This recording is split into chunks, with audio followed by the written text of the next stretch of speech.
and welcome back to the channel. So today we're looking at the game between Arsenal and Manchester City. We know the game finished 1-1. What did Arsenal try to do in their build-up play? Now, Arsenal like to build up in a three at the back, as you can see here. But in this game, what they did, they had Declan Rice dropping in between the two centre-backs. Now, City's shape without the ball is a 4-4-2, as you can see here. So what we had with Rice getting on the ball, Silva decided to close him down, with Haaland picking up Zubimendi, making sure the ball doesn't get to him.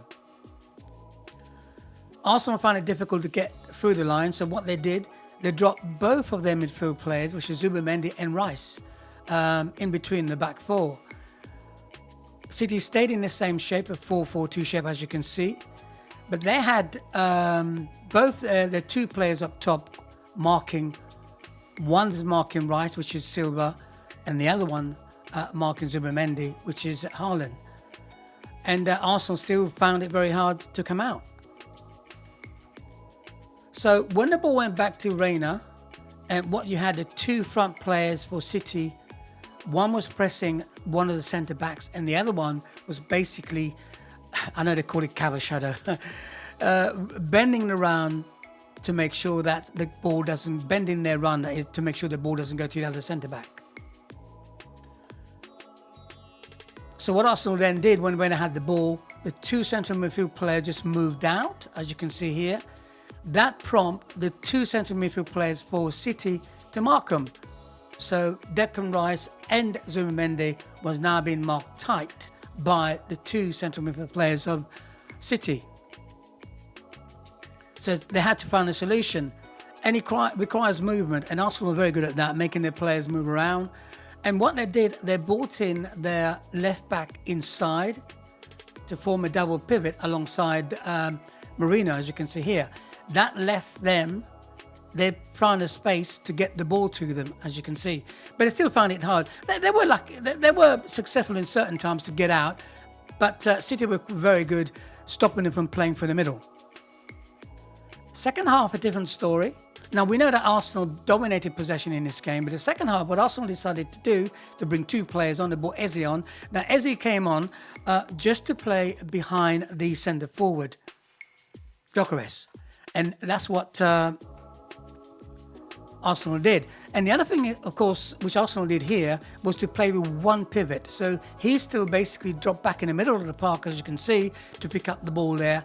And with City, eventually in the second half, what they did, because they were cruising the game, 1-0, they dropped back in this shape, in the 5-4-1 shape, making it very difficult for Arsenal to play through the lines. And that was City's shape in the second half, all through the half. In the first half, Arsenal just didn't create anything to get past, and they made it very difficult. And in the second half, City stayed like this until... let's deal with the first goal first. I want to look at the goals now. The first one is I got to be honest, right? This is like Sunday morning football.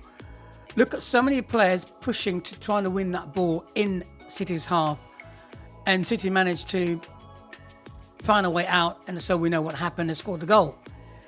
Now, with regard to Arsenal's equaliser, with a couple of minutes to go?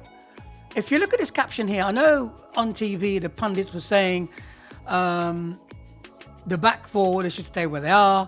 But I look at this and City's got the way of doing this. Now, if you look at this picture here, Eze is on the ball. There's no pressure on the ball. So the defence are holding their line.